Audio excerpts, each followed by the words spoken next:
What is it that motivates teams? This is a common question that I get asked on the management and leadership training that I do, and when I'm going into businesses and working with teams.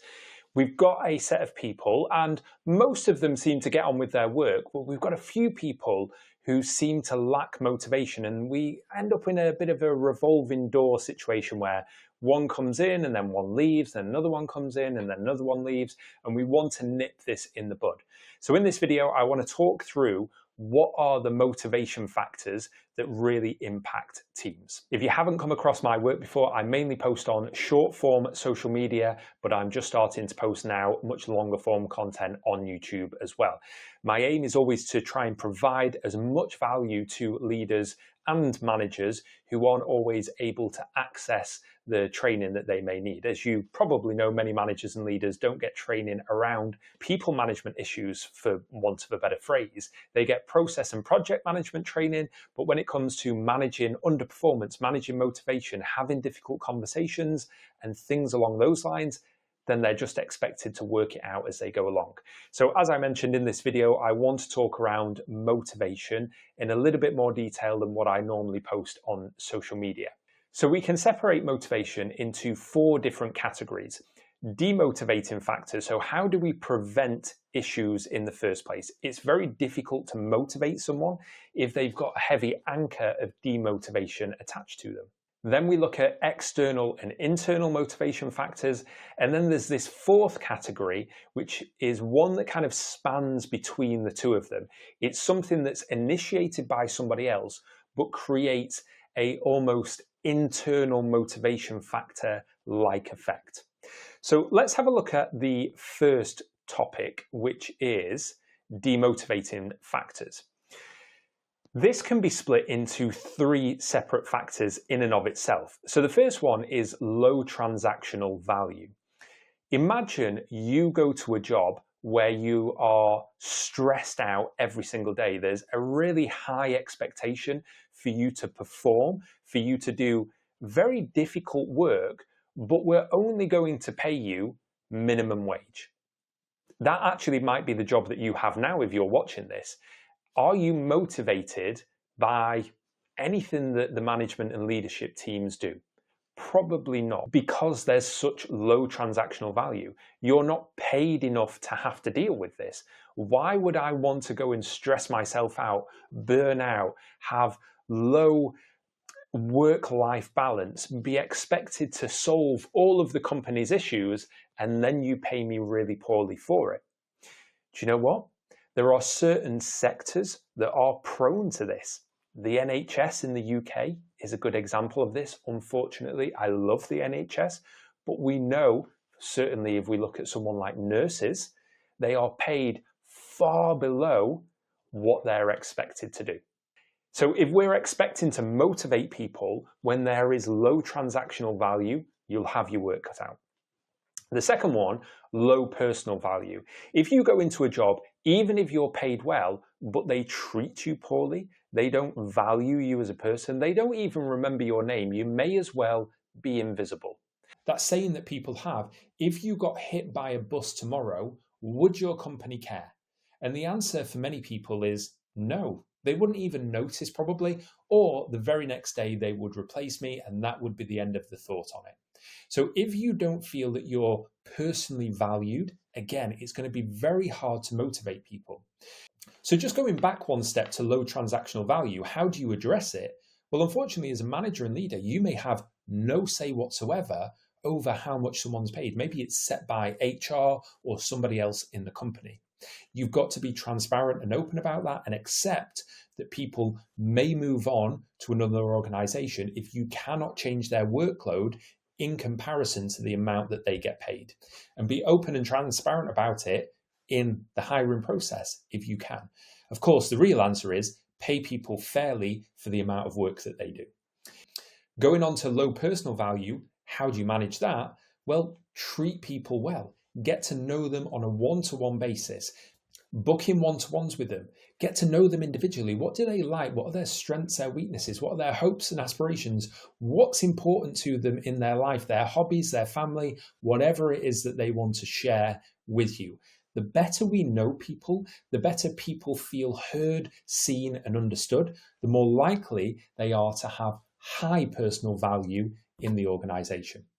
And then the third one in demotivating factors is a higher expectation than reality. If you apply for a job and it turns into something that is nothing like what they sold it as, you're going to be disappointed if the reality is lower than the expectation. That's what causes unhappiness. If, however, it's the opposite way round, if you thought you were going to have not a great job and it turns out to be brilliant, then you will be much happier than if it's the same as what you expected. So the difference of expectation and reality is either sadness or, if it's the other way around, happiness. So making sure, how do we manage this? We have to make sure that what we're selling to people in the job description, the pay, the expectations, the roles and responsibilities is the same as what they're doing. Now, there is a key factor here. What if the job that they applied for has transformed over the years? Well, that happens in industries like tech, where the roles and responsibilities has to keep up with the change in demand and the technology that's out there. So in that case, we have to keep up with the development that's needed for that person and keep talking to them about it.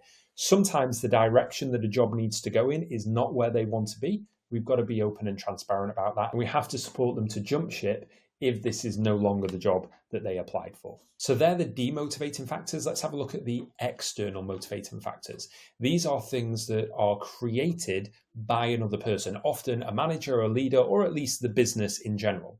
And they're pretty straightforward. It's things like the pay, promotion opportunities, whether someone can be given a new job title. That often ties in with the feeling of status. So if I've gone from team member to team lead, even if the job doesn't change too much, the status that comes along with that change in job title can be really motivating. Equally, the opposite can happen. If you're going from team lead and now your title is just team member, even if the job is exactly the same, you will probably be demotivated to continue to do that job.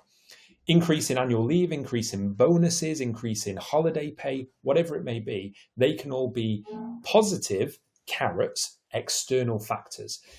Equally, we can have negative external factors caused by somebody else. So threats, ultimatums, sanctions. If you do this, then we're going to take this away from you, or you will be sanctioned in this way. It is sometimes useful for some people. There's no getting away from that. What we recognize and know through the research is most of the time it's not the most effective way of doing things. Now, the question is, how well do external motivation factors work? Well, what we do know is that they make us happy in our lives a lot of the time. If I was to pay you more, then you can probably buy a new car, or increase the size of your house, or go on an extra holiday next year, whatever it is that you want to do. It makes you happy. Does that change how you feel about the job itself? In the short run, yes. In the long run, probably not. That isn't true for every job. Again, the research, and one of the best books to read on this is Drive by Daniel Pink. And he talks around certain jobs that are more mechanical in nature, more repetitive. So if you work in a production line, if you're on cold sales calls and you're making 50 or 60 calls a day, what we do know is things like bonuses can really incentivize people and make people enjoy the job much more. So it's not a blanket approach that they aren't the most effective, but if it's a job outside of that, which most jobs are, then we know that they're not sustainable in the long run for creating motivation in the workplace. What about internal motivation factors then? So these are things created within oneself. It's going to be things like joy. Now, the Danish have a word for this, and I can't pronounce it, but it's joy in the workplace. The joy of mastering it, the joy attached to autonomy, the joy attached to trust in people doing the job, and a combination of those things. if people feel joy, if they feel energized by the job, then they're more likely to be motivated in the long run. If there is a clear purpose, something that ties in with something meaningful to them, maybe their own values, the way they want to see the world, something that they enjoy doing and they get great purpose from it, and they see the work is impactful in achieving that, then again, we're going to motivate people much more readily than if the work seems purposeless. If we then can create mastery in the job so that they can really develop and hone their craft, then we know that that helps with people feeling motivated, even in tasks and roles where maybe at the start they didn't enjoy it too much, but over the months and the years of getting better and better at it, they've learned to love that job and that position. And that ties in with making progress as well. Now, interestingly, one of the causes of burnout is when we're constantly doing the work, but we're not seeing progress. We're not seeing the impact of what we do. And that is really demotivating for people. And again, we see that in certain organizations, certainly in supportive services, where you might put in a lot of work into getting help for someone, but you don't see the outcome of the work that you put in. It can be demotivating and it can cause burnout. If, as I mentioned earlier, the work is meaningful and impactful on a personal level and you see other people benefit. So one of the things that we know helps with certain organizations is when the work creates added social value as well. So yes, I get paid to do this job, but I see the benefit to the wider community. That's often why people go into certain lines of work. And then the last one around this, I would say, is belonging. So people feel part of something. They feel part of the team. They feel part of the organization. The stronger that connection to feeling like you are a team member. We see this in popular culture. People give themselves names for an artist that they like. I might have got this wrong, but if you like Ed Sheeran, you call yourself a Cheerio or a Cheerio or something like that, as in you give yourself a label because you feel it helps you belong to a group you want to be part of. If an organization can create that, then people want to stay and they feel motivated because they feel part of something that's meaningful. And then the fourth one is this list in the middle, which is started by somebody else. So let's look at trust as an example.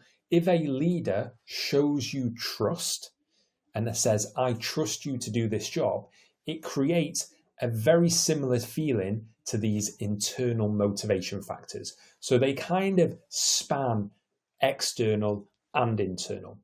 And then we've got recognition within that list. If people praise us, recognize us for the value that we provide, whether even on a small scale or a large scale, simple nod and a thank you can mean the world to people.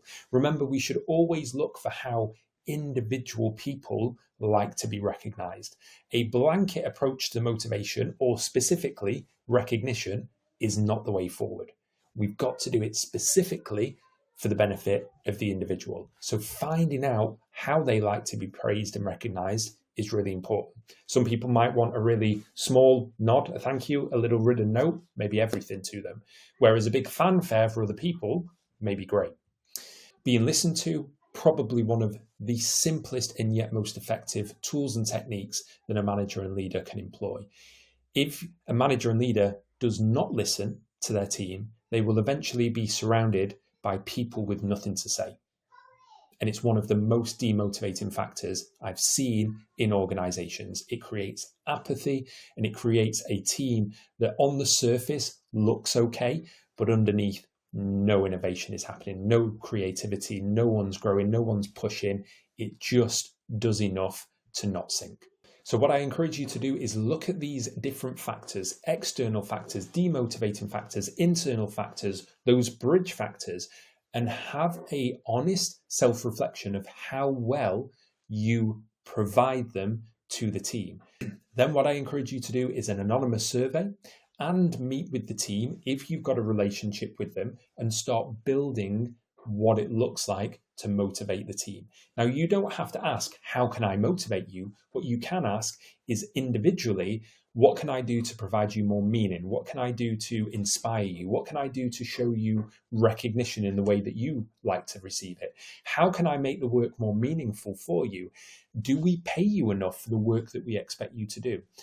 And so on. So what you should be doing is meeting with each person on a one-to-one basis and talking through this so that you can create a tailored motivation plan for each person in the team.